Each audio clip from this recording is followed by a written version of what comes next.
Hey guys, your agent Tyler Wehrung here with Keller Williams, and today we're going to talk about our 10-step home buying process.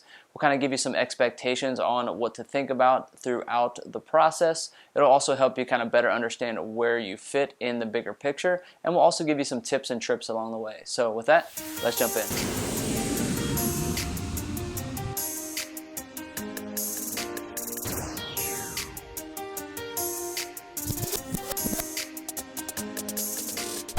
Alright guys, so the home buying process itself is not incredibly complex. However, there are a lot of moving parts and a lot of interrelated pieces that all have to come together in order for a successful closing at the end.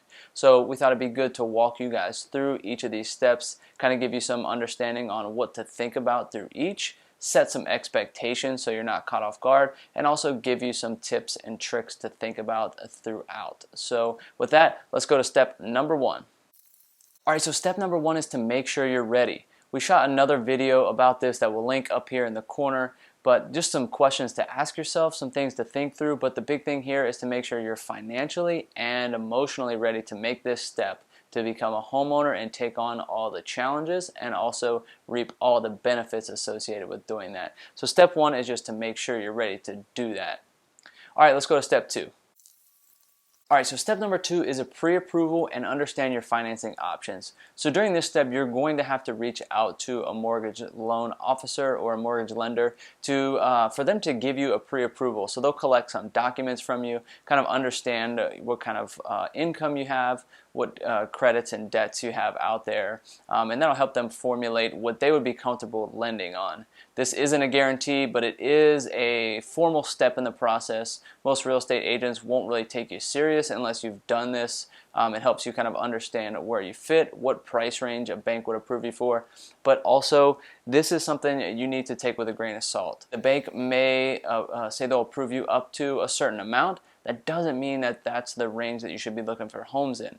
You need to understand your personal budget, your monthly expenses, what you're comfortable taking on, and then set your own budget within that pre-approval range. But we see a lot of folks try to go up to their pre-approval, and it could potentially put you in a rough situation. That's kind of the bank's max limit that they would be comfortable with, so you shouldn't probably be too comfortable going up to their max either. So just understand that. With the understanding your options, talk to a lender about what kind of down payment options you have available. As a first-time home buyer, there are several different options. I won't pretend to know everything about the lending world, but depending on if you're a recent graduate, if you're a veteran, all kinds of different options. You want to understand your situation, what options are out there for you so that you can better take advantage of those and set yourself up for success looking for homes. Alright, let's jump to step number three.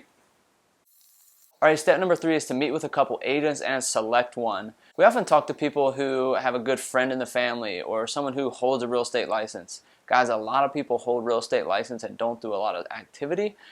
We recommend you at least chat with more than one agent to kind of understand their personality and how it aligns with yours.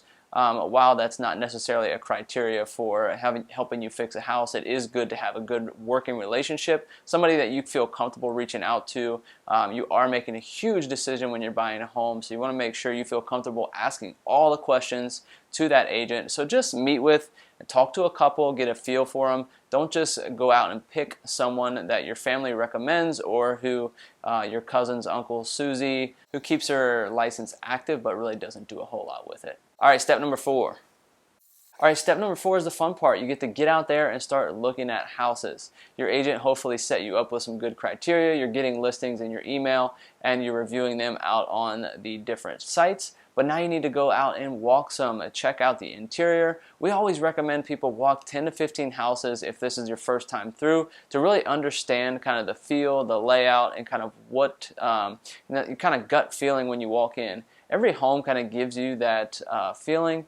So walk through a lot and kind of understand what things stick out to you. If you like certain things, make sure your agent knows what particular things stand out to you so he can better help find those in the eventual house that you decide to move on.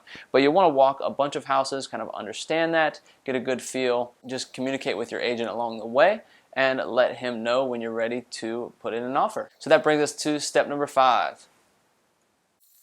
All right, so step number 5, you found the house that fits you. Hopefully you found your dream house. Now it's time to make an offer on it. This is where it really becomes crucial that you connect with your agent. You let him know kind of exactly what you're hoping to do, what your offer is, and he'll help you formulate that, put that together, and get that over to the seller. One thing with making an offer is understand when you're going in, have a conversation with yourself or your spouse, have a good idea of a limit and say, we won't go past this limit. We're willing to offer here. If they come back, we may go up to this amount, but we're not going to exceed that. We often see people get very emotional. They really love a house, but multiple offers come in. We see people exceed their budget, and it ends up just putting yourself in a really bad position down the road. So kind of establish that upper threshold in the beginning. Tell yourself, make a commitment to yourself, and tell your real estate agent, don't let me go past this number.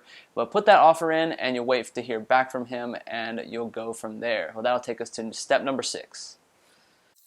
Congratulations, your offer was accepted. So now step number 6 is to inform your lender. Let them know that you have an accepted purchase and sale agreement. Let them know what the price and terms are and when you're expecting to close. Typically, you want to tell them 30 to 45 days. That's the typical time frame that it will take them to finalize their underwriting, kind of do some deep digging, and come up with a clear to close on the transaction. The important thing is to let them know right away so they can kick that process off.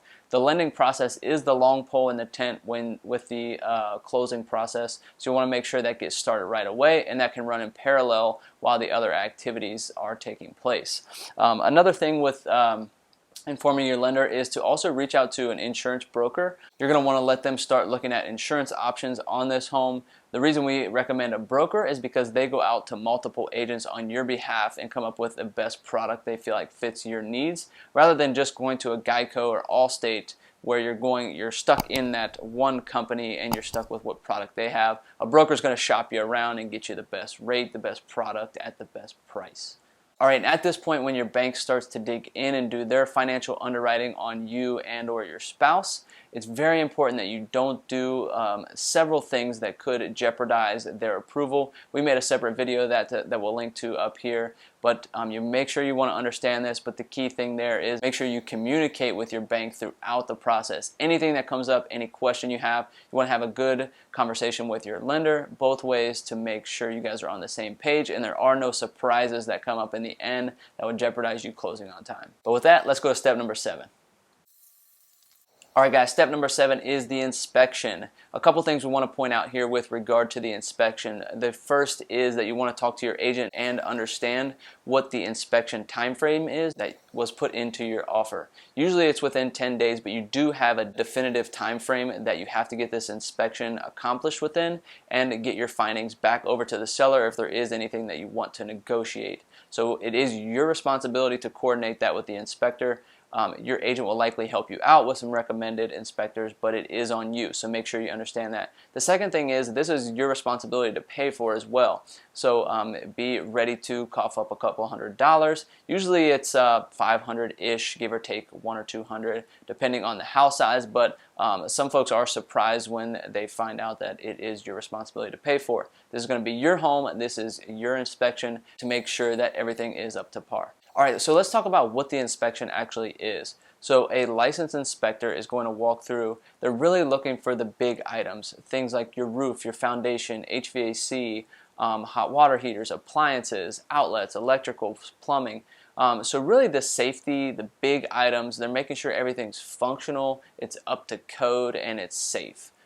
So they're not going to look for a tiny crack in the wall. However, they're going to check the foundation for cracks. So big things like that. We highly recommend that you attend this inspection, follow your inspector around, ask him questions. They won't be annoyed. They do this all the time. But this is your opportunity to learn. This guy or gal is likely going to have tons of experience that they can help you with. They'll also help you understand what their findings are, the big items that you probably need to fix. We also like to set the expectation they are going to go through this home with a fine-tooth comb. They're going to find probably tons of pages of items that aren't up to code or that need to be fixed. Just take that with a grain of salt. You may not need to fix a tiny crack in the ceiling. They might call that out, but that's really not important to hold up closing on. However, if they find an electrical outlet that is a potential fire hazard, those are the kinds of things that you're going to want to make sure are fixed prior to you accepting liability of this home. So talk with your agent, talk with your lender, and walk through that, and really just look at the inspection report for things that you will kind of keep you up at night, and kind of the big ticket items in terms of price or scope. Yeah, and this will probably take 3 to 4 hours. So if you're going to attend, plan on blocking out a good chunk of your morning or afternoon to walk through this with them. It is not a quick process, but it's very thorough and you will learn a lot. So highly recommend that with the inspection. All right, let's jump to step 8.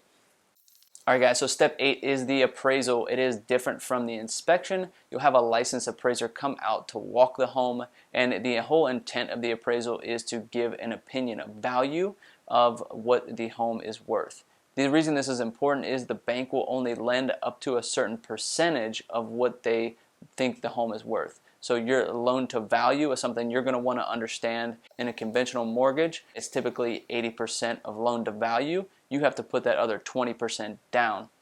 So ideally what you're hoping for in a perfect world is that this home appraises for what your purchase price is or greater.